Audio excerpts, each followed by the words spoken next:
Bonjour à tous et bienvenue dans cette nouvelle vidéo du programme d'histoire, géographie, géopolitique, sciences politiques de terminale. Nous allons poursuivre l'étude du quatrième thème, identifier, protéger et valoriser le patrimoine, enjeux géopolitiques. Et aujourd'hui, nous allons voir les usages sociaux et politiques du patrimoine. Vous êtes prêts? Tout le monde a pris son petit guide de Versailles raconté par Stéphane Bern? Alors, c'est parti. Dans son livre Versailles, le pouvoir de la pierre, le grand historien Joël Cornette commence ainsi. Versailles fait partie de ces lieux de mémoire qui ont forgé l'identité de la nation France. Versailles représente tout à la fois la monarchie absolue de Louis XIV, la puissance française et sa culture. Le château est devenu un symbole de la France et son usage revêt des dimensions politiques et sociales majeures. Le patrimoine peut aussi être source de tensions internationales fortes, comme celle qui agite la Grèce et le Royaume-Uni autour de la question de la restitution des marbres de la frise du Parthénon. Le château de Versailles et les frises du Parthénon ne sont plus des monuments, des objets, mais deviennent des symboles nationaux puissants. La problématique de cette leçon sera quels sont les enjeux politiques et sociaux soulevés par la protection et la préservation du patrimoine. Et pour commencer, je vous propose de nous intéresser au réaménagement de la mémoire avec les usages de Versailles depuis l'Empire. Et commençons par les usages politiques du château de Versailles. Petit domaine de chasse, construit par Louis XIII, enfin petit entre guillemets, le château de Versailles devient le lieu d'affirmation de la puissance du roi Soleil qui s'y installe, accompagné de sa cour, en 1682. Même si Louis XIV ne connaîtra jamais la fin des travaux, il y accueille la première réception diplomatique en 1685. Rapidement, Versailles devient un modèle copié dans toute l'Europe. Tous les grands souverains veulent avoir leur Versailles. Le tsar Pierre le Grand fait aménager sa nouvelle capitale Saint-Pétersbourg sur le modèle de Versailles alors que les cours allemandes multiplient les châteaux reprenant les codes du classicisme à la française. Le château de Versailles est agrandi successivement par Louis XV avec l'aile nord et Louis XVI avec la création de la salle de l'Opéra. Pendant la période révolutionnaire, Louis XVI est forcé de s'installer aux Tuileries suite aux journées révolutionnaires des 5 et 6 octobre 1789. Devenu un symbole de l'absolutisme, le château de Versailles est vidé de ses occupants et de ses meubles qui sont vendus aux enchères, et Napoléon Ier lui préfère d'ailleurs le château de Fontainebleau.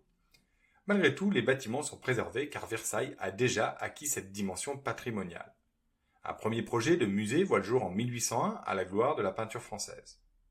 En 1837, Louis-Philippe, surnommé le roi citoyen, décide de faire de Versailles un musée d'histoire célébrant les gloires de la nation allant de Clovis à Bonaparte. 3000 œuvres sont entreposées dans un musée moderne avec des salles à thème, dont la célèbre salle des Croisades. Mais le musée ne survit pas à la chute de la monarchie en 1848. Durant la guerre franco-prussienne de 1870-1871, le château de Versailles est occupé par l'empereur Guillaume Ier, qui y proclame le Second Reich. Versailles devient ensuite le siège du gouvernement républicain d'Adolphe Thiers, qui lutte contre la Commune de Paris. Au début de la Troisième République, le château de Versailles est donc le siège du pouvoir politique et le reste jusqu'en 1879. À partir de 1875, un hémicycle permet d'accueillir l'Assemblée nationale et le Sénat qui sont réunis en congrès. Tous les présidents de la Troisième et de la Quatrième République sont élus à Versailles qui devient, je cite, le théâtre de la plus grande cérémonie républicaine selon Joël Cornette. Sous la Cinquième République, Versailles reste le lieu de réunion du Congrès qui permet la révision de la Constitution. Depuis 2017, le président Emmanuel Macron a pris l'habitude de réunir l'Assemblée nationale et le Sénat une fois par an pour un discours de politique générale à Versailles. Intéressons-nous maintenant à Versailles comme haut lieu de la diplomatie française. Dès le XIXe siècle, le château de Versailles a acquis un pouvoir patrimonial puissant. Napoléon Ier y accueille le pape Pie VII, mais c'est sous le Second Empire que Versailles devient un outil diplomatique. Lors de la visite de la reine Victoria en France, Napoléon III utilise Versailles pour précipiter la réconciliation franco-britannique. Le 25 août 1855, une grande fête et un bal sont donnés à Versailles en présence de 1200 personnes environ. Cette rencontre scelle l'amitié franco-britannique qui marquera le Second Empire. De la même manière, en 1896, le tsar Nicolas II et son épouse viennent en visite au château de Versailles dans le cadre du rapprochement franco-russe. Pendant la Première Guerre mondiale, le château de Versailles est réquisitionné pour l'effort de guerre. Et en 1919, il est choisi pour la signature des traités marquant la fin du conflit. Le 28 juin 1917, l'Allemagne signe le traité dans la Galerie des Glaces, à l'endroit même où sa naissance a été proclamée en 1871. Versailles est devenu un symbole diplomatique puissant qui est largement utilisé par les présidents de la Ve République. Le général de Gaulle y accueille le président Kennedy en 1961 et François Mitterrand fait de Versailles le lieu de réunion du G7 en 1982. Pour tous les principaux chefs d'État, être accueilli à Versailles signifie avoir une place particulière. Il s'agit d'un honneur fait aux chefs d'État par la France. Angela Merkel, Kadhafi en 2007, Xi Jinping en 2014 ou encore Vladimir Poutine en 2017. Grand C, rendre Versailles aux Français. Au début du XXe siècle, le château de Versailles est marqué par un délabrement avancé. Pierre de Nolhac, conservateur du château de 1892 à 1919, s'emploie à lever des fonds pour sauver le château et lui rendre son aspect antérieur à la Révolution. Le milliardaire américain John Rockefeller est le premier grand mécène de Versailles au XXe siècle. Mais cela reste insuffisant et en 1952 est lancée une souscription nationale pour la sauvegarde du château de Versailles. Le nouveau conservateur en chef, Gérald van der Kamp, multiplie les actions de mécénat, les soirées de gala, pour lever des fonds permettant la restauration du château. Sacha Guitry réalise en 1954 le film Si Versailles m'était compté, dont les bénéfices servent à la restauration du château. En 1962, un décret permet le retour à Versailles de tous les objets du château éparpillés dans les musées. Il s'agit pour le pouvoir politique de redonner au château sa grandeur en tant que bien national, symbolisant l'identité française. Le château de Versailles bénéficie du développement du tourisme qui lui permet de passer de plus de 1 million de visiteurs en 1960 à 3 millions dans les années 80. En 1979, Versailles est l'un des premiers lieux français inscrits au patrimoine mondial de l'UNESCO.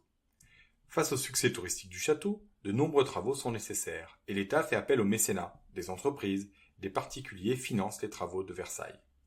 Ainsi, en 2003, dans le cadre du programme du Grand Versailles, le groupe Vinci finance la restauration de la Galerie des Glaces.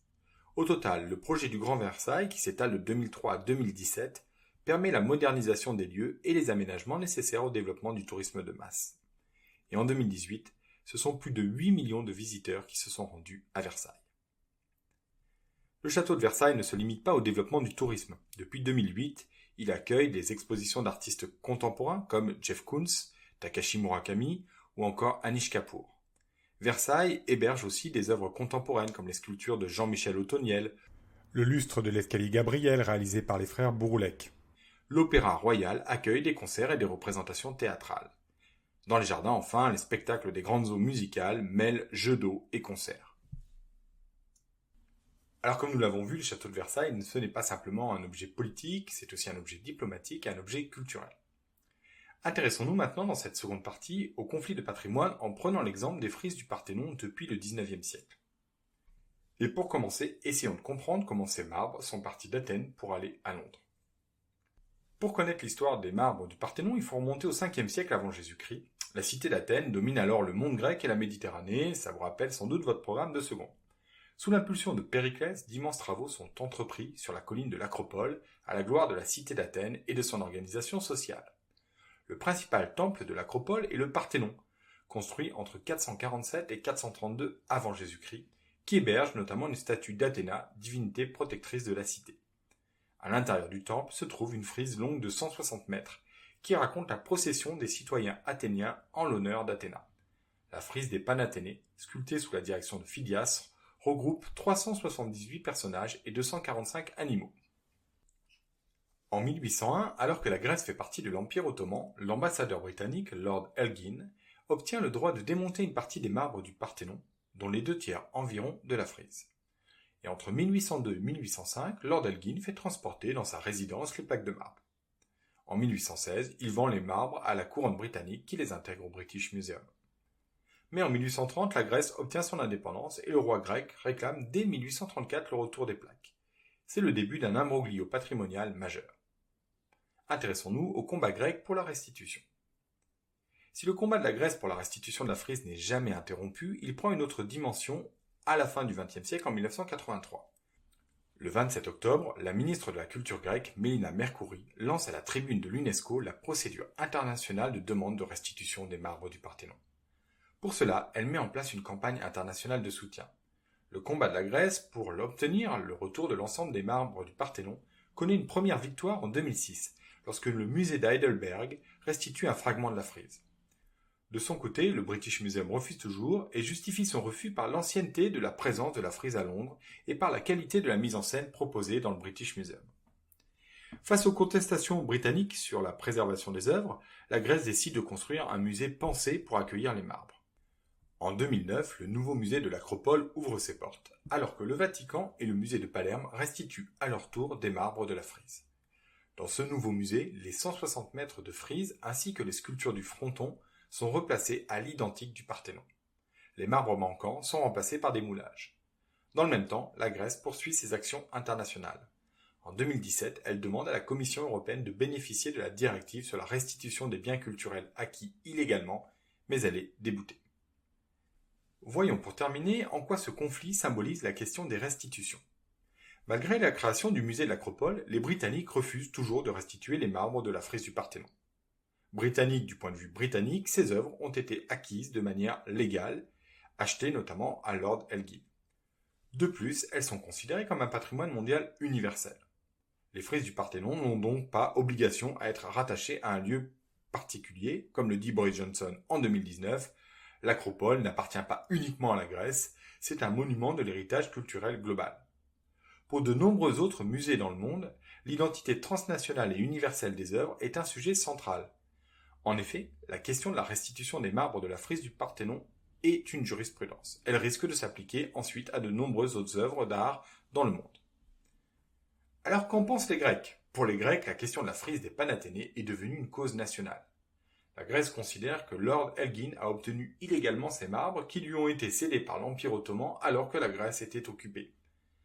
La Grèce parle même de spoliation, c'est-à-dire de vol d'un bien. Elle met en avant la dimension nationale de ses œuvres d'art. Pour la Grèce, la frise appartient à l'histoire du peuple d'Athènes et de la Grèce en général. Comme le dit la ministre de la Culture, Mélina Mercouri, en 1986, « Au nom de la justice et de la morale, s'il vous plaît, rendez-les-nous ». La question de la restitution des œuvres du Parthénon pose de nombreux autres cas. En France, les collections publiques abritent 90 000 œuvres du patrimoine africain. En 2018, le rapport rédigé par l'économiste sénégalais Felwine Sarr et l'historienne de l'art française Bénédicte Savoie préconise la restitution à l'Afrique du patrimoine africain issu des guerres de conquête coloniale, mais aussi issu de dons ou de ventes durant l'époque coloniale. En 2021, ce sont 26 œuvres d'art qui retournent au Bénin, dans un musée financé par la France et le Bénin. De son côté, l'Égypte réclame le retour des pièces maîtresses de la civilisation égyptienne, le buste de Néfertiti qui est en Allemagne, la pierre de Rosette qui est au Royaume-Uni. Partout, la question de la restitution des œuvres d'art est posée. Alors, pour conclure, que pouvons-nous retenir ? Le château de Versailles, si cher à notre bien-aimé Stéphane Bern, comme les frises du Parthénon, sont donc des objets patrimoniaux dont les usages politiques et sociaux les ont transformés pour en faire de véritables incarnations nationales. En France, le château de Versailles a été intégré dans les lieux politiques républicains majeurs, transformant le symbole de l'absolutisme en lieu de réunion des institutions.